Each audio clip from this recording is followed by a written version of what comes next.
अस्सलाम वालेकुम दोस्तों, जिसका डर था वही बात ISI चीफ ने कह डाली है चीफ जस्टिस उमर अता बंदयाल से।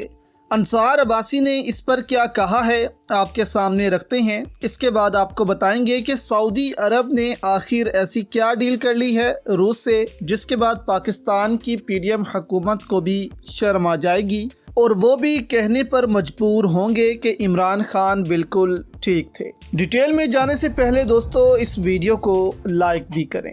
देखें, गुज़िश्ता दिनों ISI चीफ ने 3 घंटे की मुलाकात की चीफ जस्टिस से, जिस पर अंसार अब्बासी ने कहा कि मेरी मालूमात के मुताबिक DG ISI और मिलिट्री इंटेलिजेंस के ऑफिसर्स ने ऐसे ही जाकर चीफ जस्टिस को कहानी नहीं सुनाई, बल्कि सिक्योरिटी की ठोस इंफॉर्मेशन शेयर की गई हैं उनसे। आप अंदाज़ा लगाएं कि भारत में इस वक्त मोदी सबसे ताकतवर शख्स है, इतना ताकतवर कि अपने फ़ायदे के लिए वो फौजियों तक को पुलवामा में मरवा देता है ताकि इसको इलेक्शन में वोट पड़े। अब इन इलेक्शंस में जो 2024 में आने हैं, इनको मोदी भी आगे नहीं कर सकता, बेशक वो जीतता हो या हारता हो, क्योंकि उनको पता है कि आइन सबसे ताकतवर चीज़ है और इसको जीतने के लिए बेशक वो जो मर्जी करता फिरे, लेकिन आइन कभी नहीं तोड़ेगा। जबकि दूसरी जानिब तुर्की में देखा जाए तो एर्दोगान भी तुर्की का सबसे ताकतवर शख्स है, लेकिन उसने भी मई में इलेक्शन अनाउंस करवा दिए हैं और बहुत रिपोर्ट्स जारी हुई हैं कि एर्दोगान इस दफ़ा हार सकते हैं। लेकिन एर्दोगान ने ये नहीं कहा कि इलेक्शन आगे करो, उसने कहा कि आइन सबसे ऊपर है। अगर मई में इलेक्शन होने हैं तो मई में ही होकर रहेंगे, लेकिन हमारे ताकतवर कहते हैं कि नहीं, हम तो आइन से भी ऊपर हैं, इलेक्शन नहीं होंगे मुल्क में।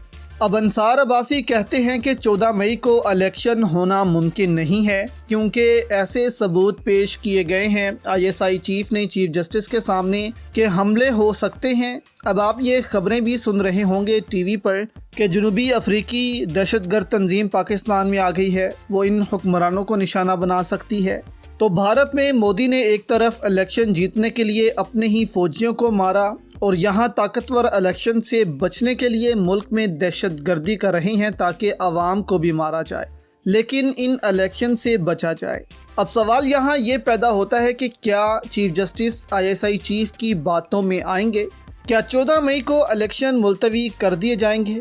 देखें, एक बात याद रखिए, अगर 14 मई को इलेक्शन मुलतवी हो गए तो समझें कि अक्टूबर क्या अगले 2 माह भी इलेक्शन नहीं होंगे। फिर अक्टूबर में इनका जज होगा और इन्हीं का सदर होगा, जिसकी लाठी उसकी भैंस वाला कानून लागू कर दिया जाएगा। इसलिए चीफ जस्टिस को इस वक्त किसी की बातों में नहीं आना चाहिए, बल्कि खुद फैसला करें कि आइन क्या कहता है। अगर आज हालात नहीं ठीक तो अक्टूबर में भी हालात ठीक नहीं होंगे और अगले 2 साल तक हालात ठीक नहीं होंगे। दूसरी जानिब दोस्तों, सऊदी अरब ने ऐसी डील कर ली है रूस से, जिसके बाद आप भी इस हुकूमत से शदीद गुस्से में होंगे और ये हुकूमत भी मान जाएगी कि इमरान खान बिल्कुल ठीक कह रहे थे। सऊदी अरब और मुत्तहिदा अरब अमारात ने भी रूस से सस्ता पेट्रोल खरीदने का आगाज़ कर दिया है। गैर मुल्की मीडिया के मुताबिक यूक्रेन जंग से कबल रूस से पेट्रोल ना खरीदने वाले ममालिक सदर पुतिन के रायती नरखों पर पेट्रोल की फराहमी के ऐलान के बाद रूस से पेट्रोलियम मसनूआत खरीद रहे हैं। अमरीकी अखबार की रिपोर्ट में इंकशाफ किया गया है कि रूस से सऊदी अरब योमिया 1 लाख बैरल और मुत्तहिदा अरब अमारात 60 मिलियन बैरल की रिकॉर्ड खरीदारी कर रहा है। हालांकि सबसे बड़ा खरीदार सिंगापुर ने 26 मिलियन बैरल पेट्रोल खरीदा। रिपोर्ट के मुताबिक रूसी पेट्रोलियम मसनूआत की कीमतों में कटौती से तवानाई की कमी के शिकार भारत जैसे कुछ ममालिक को तो फ़ायदा पहुंचा ही है, लेकिन रायती नरखों से ज़्यादा मुनाफा हासिल करने वालों में खलीज फार्स की तेल से मालामाल रियासतें भी शामिल हो गई हैं। रिपोर्ट में कहा गया है कि तेल के सबसे बड़े ज़खायर रखने वाले ममालिक को रूस से सस्ती कीमत पर पेट्रोलियम मसनूआत खरीद कर इसे ज़्यादा कीमतों पर फ़रोख्त करने का सुनहरी मौका मिल गया है। रिपोर्ट में तज्जिया पेश किया गया कि अमरीकी और मगरबी ममालिक की जानिब से आयद की गई पाबंदियों का नज़रअंदाज करते हुए خلیجی ممالک کی روس سے غیر متوقع پیٹرولیم کی خریداری کا مطلب ہے کہ مشرق وسطیٰ پر امریکہ کا اثر و رسوخ کم ہو رہا ہے۔ رپورٹ کے مطابق امریکہ سمجھتا ہے کہ سعودی عرب اور متحدہ عرب امارات کی روس سے تیل اور ایندھن کی خریداری یوکرائن جنگ سے روس کو پیچھے ہٹنے پر مجبور کرنے کے لیے بنائی گئی مغربی اتحاد کی پالیسیوں کو نقصان پہنچانے کے مترادف ہے۔